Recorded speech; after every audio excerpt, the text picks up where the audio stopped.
காவியம் பாடவா காதலே.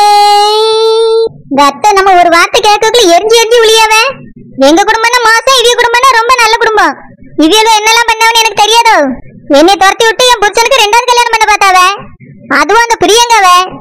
அதனாலதான் எங்க மாமா அவ கழுத்துல தாலி கட்டினாவே. ஐய செஞ்ச தப்புக்கு தான் என்ன பலன்னு அனுபவிச்சுட்டு இருக்காவே. எங்க அத்தை குடும்பம் ரொம்ப மோசமான குடும்பமா, இவிய குடும்பம் ரொம்ப நல்ல குடும்பமா. சரி, அந்த செல்லம்மா சித்தி விளங்காது. அடுத்து இந்த ராசாத்தி சித்தி அவிய மாவளம் ரொம்ப மோசம். இவிய எங்க குடும்பத்தை குறை சொல்லிட்டு வந்துட்டாவே. இவியல்வனால தான் இவ்வளவு பிரச்சனையும். இங்க வந்து இருந்துட்டு என் பணத்தை திருடினாவே. அத கையும் களவுமா கண்டுபிடிச்சு கொடுத்துருந்து. அதெல்லாம் அத்தைக்கு மறந்து போச்சு போல. பிறகு சும்மையா இருந்தாவே என் பிள்ளை அழிக்க பார்த்தாவே. இதுக்காகவே நான் இந்த வீட்டுல இருந்துக்க கூடாது. திரும்ப வந்து இருந்தே இல்ல என்னதான் சொல்லணும். இப்போ இவி இந்த வீட்டுல இருப்பாவளே, இவள நம்ம ஒரு வார்த்தை கேட்டக்கூடாதான். எங்க சரக்கு பாபு மாமா எவ்வளவு நல்லவர்னு எனக்கு தான் தெரியும். யாரையும் காயப்படுத்துற மாதிரி ஒரு வார்த்தை கூட பேச மாட்டாரு. இந்த பிரியங்க மேலேயே பாவப்பட்டுதான் அவிய தாலியை கட்டினாவே. அவர் கூடயே வாழையில்னா இவ யார் கூட வாழ்வா? இப்போ என்னடானா மாப்பிள்ள பார்க்கணுமா அவளுக்கு மாப்பிள்ள. அவரை டைவர்ஸ் பண்ணிட்டு வேற மாப்பிள்ள பார்த்து கட்டி வச்சா மட்டும் நல்லா வாழ்ந்துருவாளா? சரி, 4 நாள் கூட அங்க இருக்க மாட்டேன், இங்கதான் வந்துருப்பா. மொத்தத்துல அவியலுக்கு அவியல வீட்டுல இருந்துடக்கூடாது, எங்க வீட்லயே வந்து உட்காந்துக்கணும். இவ்வளவு நாள் அந்த செல்லம்மா சித்தி தொல்லையா இருந்துச்சு. அது கூட என்னைய தொல்லை பண்ணாம இருந்துட்டு போயிட்டு. ஆனா இது என் பிள்ளையில அழிக்க பாக்கா. அது மொவ என் புருஷனை பறிக்க பாப்பா. அவளுக்கு அப்பத்துல இருந்து என் புருஷன் மேலதான் ஒரு கண்ணா இருக்கா. இவியல மத்தியில இருந்துட்டு என் புருஷனையும் பிள்ளையும் பறி கொடுக்க விட மாட்டேன். என் புருஷனையும் பிள்ளையும் இவியட்ட கொடுக்க மாட்டேன்.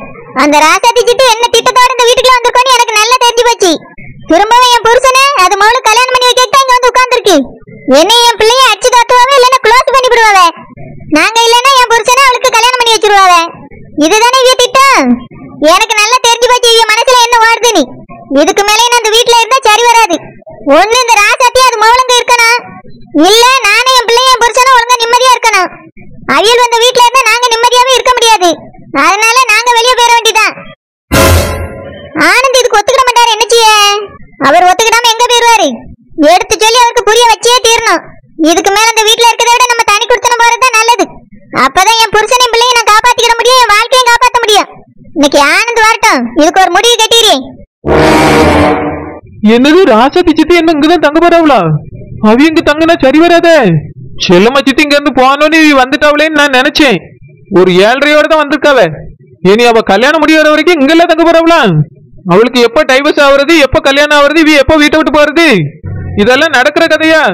அப்போ தினம் தானே ஏதாவது ஒரு பிளான் போடுவாவ. சரோஜா வயிற்றுல பிள்ளை இருக்கும்போது அழிக்க பார்த்த மாதிரி என் பிள்ளைய அழிக்க பாப்பாவ. அதுக்கு பிறகு இனி இந்த வீட்டை விட்டு துரத்தலாமான்னு பாப்பாவ. இவளோட திட்டமே தானே நான் இந்த வீட்டுல வாழக்கூடாது. இந்த ராசாத்தி சித்திக்கும் செல்லம்மா சித்திக்கும் இதேதான் நினப்பு. என்னை எப்படி துரத்தலாம், எப்படி சண்டையில் தூரலான்னு பாத்துக்கு தெரியாவ. முன்னாலேயாவது பரவாயில்ல, நான் சும்மா மாசமா இருக்கேன்னு சொல்லி நடிச்சுக்கிட்டு இருந்தேன். ஆனாலும் அவ என்ன பண்ணியிருந்தாலும் ஒரு பிரச்சனையும் இல்ல.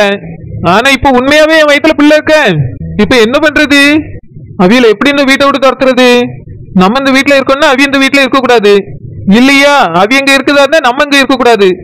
மாமா வேற அவிய யாரையும் வீட்டை விட்டு வெளியே போச்சு சொல்லக்கூடாது யாரோன்னு சொல்லிட்டாவ. நம்ம அதனால அவியல வெளியே அனுப்பவும் முடியாது. ஏன் ஒரு வார்த்தை கூட சொல்ல முடியாது. உடனே நம்ம மேலதான் தப்பு வரும். மாமாட்ட போய் இவ இப்படி சொன்னா அப்படி சொன்னான்னு சொல்லி கொடுப்பாவ. மாமா நம்மளதான் ஏசுவாவ. இங்கே இருந்தாச்சுன்னா கண்டிப்பா பிள்ளைய கலைக்க பாப்பாவ. சரோஜாக்காவது நான் உதவி செஞ்சேன். ஆனா எனக்கு உதவி செய்யறதுக்கு யாரு இருக்கா?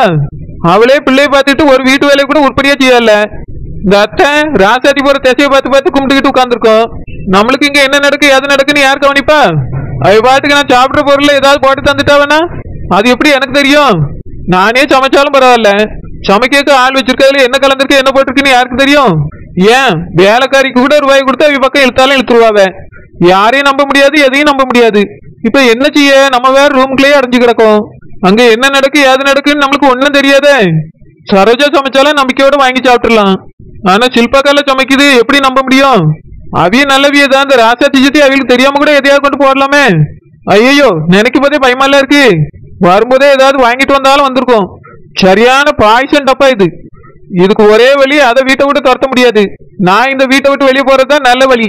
எங்க போவேன்? எங்க அம்மா வீட்டுக்கு போயாச்சுன்னா எங்க அம்மா என்ன ஒழுங்கா பாத்துக்கிட மாட்டா. வேலைக்கு போறேன்னு ஓடிடுவா. என்னால ஒத்தையில வீட்டுல கிடந்து சமைச்சும் சாப்பிட்டுக்கிட முடியாது. அதனால அம்மா வீட்டுக்கு போறது சரி வராது. வேற எங்க போலாம்? பிரவீன் வீட்டுக்கு போனா என்னங்க அனுஷ்காலாம் இருப்பாளா? வேண்டாம் வேண்டாம், இப்பதான் அவியலே சண்டெல்லாம் முடிஞ்சு வச்சு சேர்ந்துருக்காவ. நம்ம போறதுனால அந்த வீட்டுல ஏதாவது பிரச்சனை வந்துடக்கூடாது. வேற எங்க போலாம்? நம்மள அந்த கில்காம்பட்டி வீட்டுக்கு போமா? மாசமா இருக்கவே அங்க போய் சேரி வைக்காதீங்கன்னா ஹாஸ்பிட்டலா? அதுவே சரோஜா சொந்தக்காரிங்கனால உதவி செஞ்சுச்சு. நம்மளுக்கு எப்படி உதவி செய்யும்? ஷோ, இதை நினைச்சு நினைச்சு நடந்து நடந்து நானே டயர்டாகி போயிட்டேனே. இப்ப என்ன பண்ணலாம்? எங்க போலாம்? பேசாம என் புருஷனை கூட்டிட்டு தனி கொடுத்தனம் போயிட்டேனே. ஐயோ, தனி கொடுத்தனம் பண்ண நான் தானே வேலை செய்யணும். ஆஹா, முடியாது முடியாது. ஒரு ஐடியா, வேலைக்காரியும் கூட்டிட்டு தனி கொடுத்தனம் போயிட்டா. வா, இது நல்ல ஐடியாவா இருக்கே. நம்ம தானே அந்த அக்காவை வேலைக்கு வச்சிருக்கோம். நம்மளே கூட்டிட்டு தனி கொடுத்தனம் போயிட்டா இவ பொங்கி போட்டுருவோம்ல. நம்மளும் ஜாலியா உட்காந்து சாப்பிடலாம், நம்மள நல்லா பாத்துக்கிடும். இங்கேயாவது வீட்டுல இருக்கவே எல்லாருக்கும் சமைச்சு போடணும். அங்க தனியா போயாச்சுன்னா நானும் என் புருஷனை மட்டும் தான் அழகாக பாத்துக்கிடும். சாயங்காலம் என் புருஷன் வந்துருவாரு, அவர் என் கூட இருந்து என்னையும் பாத்துக்கிடுவாரு. காலையில இருந்து சாயங்காலம் வரைக்கும் சில்பா கையினே பாத்துக்கிடுவாவ. இதுதான் நல்ல சூப்பரான ஐடியா. தனி கொடுத்தனம் போறோம், வேலைக்காரியும் கூட்டிகிட்டு போறோம். குழந்தை என்ன பண்ணிட்டு இருக்கா? ஏங்க, நான் ஒரு முக்கியமான விஷயத்த பத்தி யோசிச்சுட்டு இருக்கேன். என்ன குழந்தை? அது வந்துங்க, நம்ம 2 பேரும் தனி கொடுத்தனம் போயிருவோமா? விளையாடாத குழந்தை. ஏங்க, நான் விளையாடையில சீரியஸா தான் கேட்டுக்கிட்டு இருக்கேன். ஒரு வீடு பாருங்க, நம்ம 2 பேரும் தனி கொடுத்தனம் போயிருவோமா? குழந்தை விளையாடாத குழந்தை, எதுக்கு இப்படி பேசுறா? நான் விளையாடவே இல்லை, உண்மையதான் சொல்லிட்டு இருக்கேன். நம்ம தனி கொடுத்தனம் போயிடலாம். எதுக்கு குழந்தை? இப்ப என்ன பிரச்சனை? நீ வீட்டுல வேலை செய்ய முடியாதுன்னு சொன்னதுனால ஆள் வச்சாச்சு. இதுக்கு மேல நான் என்னதான் செய்யணும்? தனி கொடுத்தனம் போனா மட்டும் நீ எல்லா வேலையும் செஞ்சிருவியோ? ஏங்க, நம்ம 2 பேரும் தனியா தனி கொடுத்தனம் போகல, வேலைக்கு ஆள் வச்சிருக்கோம்ல, அந்த அக்காவையும் கூட கூட்டிட்டு தான் போறோம். என்ன பேசுற குழந்தை? ஆமா, அவியல எனக்காக தானே வேலைக்கு வச்சிய. உங்க அம்மா தான் வேலைக்கு ஆள் தேவையில்லைன்னு சொன்னாவில. நம்ம அவியல கூட்டிட்டு போயாச்சுன்னா உங்க அம்மா இந்த வீட்டுல வேலையை பாத்துக்கிடுவாவ. அது மட்டும் இல்லாம ராசாத்தி சித்தி எல்லாரும் அவிய குடும்பத்தோட வந்தாச்சு, அவியெல்லாம் வேலை பாத்துக்கிடுவாவ. அதனால நம்ம தனி கொடுத்தனம் போயிடலாங்க. குழந்தை, இது எங்க அம்மா காதுல விழுந்துச்சுன்னு வச்சுக்கியா, வீடே 2000. இது வரைக்கும் இந்த வீட்டுல தனி கொடுத்தணுங்கிற பேச்சே வரவே இல்லை. தேவையில்லாம நீ ஆரம்பிக்காத குழந்தை. இங்க பாருங்க, என் வயித்துல இருக்க பிள்ளைங்க நான் நல்லா இருக்கும்னு நினைக்கிறீங்களா இல்லையா? அதுக்கும் இதுக்கும் என்ன சம்பந்தம் குழந்தை? சம்பந்தம் இருக்குங்க, இருக்கிறதுனால தான் சொல்றேன். நானும் நம்ம பிள்ளைய நல்லா இருக்கணும்னு நினைச்சேன்னா நம்ம தனி கொடுத்தனம் போறதுதான் நல்லது. குழந்தை, அதுக்கும் இதுக்கும் என்ன சம்பந்தம்னு கேட்டேன். இங்கேயாவது இத்தனை பேர் சுத்தி இருக்காங்க, உனக்கு ஒண்ணுன்னா எல்லாரும் பாத்துக்கிடுவாங்க. தனியா போனா யார் வழி பாத்துக்கிடுவா? அதான் அந்த சில்பாக்க நம்ம கூட இருக்கோம்ல, அவிய காலையில இருந்து சாயங்காலம் வரைக்கும் நீ பாத்துக்கிடுவாவ. அதுக்கு வர நீங்க வந்துருவீங்களா, நீங்க பாத்துக்கிடுங்க. குழந்தை, இப்ப என்ன பிரச்சனை? எதுக்காக இப்படி ஒரு முடிவு எடுத்திருக்கா? எனக்கு இந்த வீட்டுல இருக்க முடியலங்க. இந்த வீட்டுல இருக்கவே மேல எனக்கு நம்பிக்கையே இல்ல. நம்ம பிள்ளைக்கு ஆபத்து வந்துருமோன்னு தோணுது. ஏன் குழந்தை, எதுக்கு இப்படி சொல்றா? ஏன் சொல்லக்கூடாது? நம்ம சரோஜா குழந்தைய கலைக்க பார்த்தாவல்ல, அது செல்ல மாத்தா தானே அப்படி பண்ணாங்கன்னு சொன்னா. அதுக்கப்புறம் கண்டுபிடிச்சு அது பெரிய பிரச்சனையாயி அப்புறம் இல்லன்னு கூட சொன்னாங்கன்னு சொன்னீங்க. இங்க பாருங்க, அவிய பண்ணாவளா இல்லையான்னு எனக்கு தெரியாது. ஆனா இதுக்கெல்லாம் ராசாத்தி சித்தி தான் மெயின் காரணம். இப்போ நானும் மாசமா இருக்கேன், என் பிள்ளைய அழிக்க மாட்டான்னு என்ன நிச்சயம்? குழந்தை, எதுக்கு இப்படி பேசுற? எங்க அத்தை அப்படிலாம் கிடையாது. நீங்க தான் உங்க அத்தையை நம்பணும், நான் அவியல நம்பவே மாட்டேன். இங்க பாருங்க, நம்ம இங்க இருந்தோம்னா உங்க அத்தை ஏதாவது நம்ம பிள்ளைய பண்ணிருப்பாவ. அதனால தயவு செஞ்சு நான் சொல்றது கேளுங்க. அதனால நம்ம தனி கொடுத்தனும் போலாம். குழந்தை, எங்க அம்மா ஒத்துக்கிட மாட்டாவ. நீங்க நான் சொன்னதுக்கு ஒத்துக்கிட்டீங்களா இல்லையா? எங்க அப்பா அம்மா விட்டு எல்லாம் தனி கொடுத்தனா வர முடியாது குழந்தை. இங்க பாருங்க, ரொம்ப நாள்லாம் ஒண்ணு கிடையாது. வளகாப்பு வரைக்கும் அது நம்ம தனி கொடுத்தனும் போயிருவோம். அதுக்கு ஒரு வளகாப்பு முடிஞ்ச உடனே எங்க அம்மா என்னை கூட்டிட்டு போயிருவா. பிள்ளைய பெத்துட்டு நம்ம இந்த வீட்டுக்கே வந்துருவோம். குழந்தை, ஒரு 5-6 மாசத்துக்கு யாராவது தனி கொடுத்தனும் போவாங்களா? வேணும்னா நீ உங்க அம்மா வீட்டுல போய் இரு, நான் இங்கேயே இருக்கேன். எங்க அம்மா வேலைக்கு போயிருவா, நீ யார் பாத்துக்கிடுவா? வேணா வேலைக்காரக்காக கூட்டிட்டு போ. அதெல்லாம் சரி வராது. எங்க அம்மா எல்லா பொருளும் வாங்கி போட மாட்டா, ஒழுங்கா சமைச்சு சாப்பிட முடியாது. நீங்களே என் கூட இருந்தாதான் நல்லா இருக்கும். குழந்தை, எங்க அம்மா இதுக்கெல்லாம் ஒத்துக்கிட மாட்டாவ. இங்க பாருங்க, நம்ம பிள்ளை நல்லபடியா பிறக்கணும்னு நினைக்கிறீங்களா இல்லையா? நீங்க ஒரு 6 மாசத்துக்காவது என் கூட தனி கொடுத்தனும் வந்தே ஆகணும். இல்லைன்னா இங்க இருந்தா சரி வராது. உங்க அம்மாட்ட போய் நீங்க பேசுங்க. நான் என்ன வாழ்க்கை பூரா நம்ம தனி கொடுத்தனும் போயிடலானே சொல்லியே, குழந்தை பிறக்க வரைக்கும் தானே. போய் கேளுங்க, அதெல்லாம் ஒத்துக்கிடுவாவ. குழந்தை, வீட்டுல தேவையில்லாத பிரச்சனை தான் வரும். இதால வந்தா வரட்டுங்க, சண்டை வந்தாதான் சரி வரும். கலகம் பிறந்தாதான் நியாயம் கிடைக்கும். நீங்க கண்டிப்பா எனக்காக இதை போய் கேட்டே தீரணும். இங்க பாரு குழந்தை, இந்த 6 மாசம் 7 மாசத்துக்குலாம் என்னால போய் கேட்க முடியாது. இந்த 6 மாசத்துக்கு நீ பேசாம உங்க அம்மா வீட்டுல போய் இருந்தா பிரச்சனையே இல்ல. அவளால ஒண்ணும் செய்ய முடியல, அதனால உங்க அம்மா வீட்டுல இருக்கான்னு நான் சொல்லிட்டு போயிருவேன். உங்க அம்மா வீடு என்ன ரொம்ப தூரத்துல இருக்கு, பக்கத்துல தானே இருக்கு குழந்தை. அங்க போய் நீ இரு, தனி கொடுத்தனால வேண்டாம். அப்போ நீங்க உங்க அம்மாட்ட கேட்க மாட்டிய? இதுக்கெல்லாம் போய் என்னால கேட்க முடியாது குழந்தை. எதுக்கு போய் கேட்க முடியாது? எனக்காக போய் கேட்க சொல்லியே, நம்ம பிள்ளைக்காக தானே கேட்க சொல்றேன். குழந்தை, நீ தேவையில்லாம எதையோ கற்பனை பண்ணிட்டு பயந்துட்டு இருக்க. அப்படிலாம் எதுவுமே நடக்காது. நீ தைரியமா இந்த வீட்டுல இரு, சில்பாக்காவும் நீ நல்லா பாத்துக்கிட்ட சொல்லி. நீங்க நான் சொல்லியதை கேட்கவே மாட்டிய. சரிபட்டு வராது இந்த விஷயம்.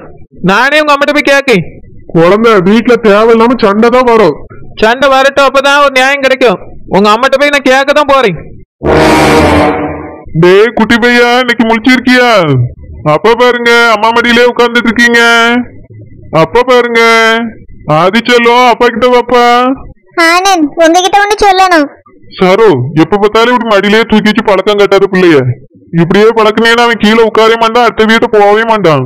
ஆனந்த், இவன் சின்ன குழந்தை தானே, அதனாலதான் கையில தூக்கி வச்சிருக்கேன். இப்ப இருந்து நீ நல்ல பழக்கினேன்னா அவன் நல்ல பழக்கம் பழகுவான். இப்படியே கையில தூக்கி வச்சு பழக்கினான்னு வச்சுக்க, ஒரு வேலையும் நீ செய்ய முடியாது. அதெல்லாம் செய்யலாம், கொஞ்ச நாள் கழிச்சு அவன் பாட்டுக்கு இருப்பான். ஆனந்த், உங்ககிட்ட ஒரு முக்கியமான விஷயம் பேசணும். ஆனந்த், என்ன சரோ? நம்ம 2 பேரும் தனி கொடுத்தனம் போயிருவோமா? என்னாச்சு சரோ? எங்க அம்மா எதுவும் சொன்னாங்களோ? உங்க அம்மா எதுவும் சொல்லல, எனக்கு தான் இந்த வீட்டுல இருக்க பிடிக்கல. என்னாச்சு சரோ? என்ன பிரச்சனை? உங்க ராசாத்தி சித்தி குடும்பத்தோட இங்க வந்திருக்காவல்ல, அதனாலயே எனக்கு இந்த வீட்டுல இருக்க பிடிக்கல. ஏன் அவி வந்தா என்ன, அதான் அடிக்கடி வருவாவில்ல? எனக்கு இப்ப இங்க இருக்கிறது பிடிக்கல ஆனந்த். ஏதாவது என் பிள்ளை பண்ணிடுவாங்களோன்னு தோணுது. நம்ம அதனால பிள்ளை கொண்டு தனி கொடுத்துன்னு போயிடலாம் ஆனந்த். சரோ, நீ தேவையில்லாம கற்பனை பண்ணிட்டு இருக்க சரோ. இந்த பேச்சை இதோட விட்டுரு. முடியாது ஆனந்த், நீங்க உங்க அம்மாட்ட போய் தனி கொடுத்துன்னு போறோம்னு கேளுங்க. வேண்டாம் சரோ, தனி கொடுத்தனத்துக்கு நானே சம்மதிக்க மாட்டேன். அப்ப சரி விடுங்க, நானே கேட்கேன். சரோ, இதெல்லாம் உனக்கு தேவையில்லாத வேலை சரோ. உனக்கு இப்ப இங்க என்ன பிரச்சனை? நம்ம பிள்ளைய நல்லபடியா வளர்க்கணும்னா நம்ம தனி கொடுத்துன்னு போய் தான் ஆகணும் ஆனந்த். நான் சொல்றது கேளுங்க, உங்க அம்மாட்ட போய் பேசுங்க. என்னால முடியாது சரோ. அப்படின்னா நானே போய் கேட்கேன்.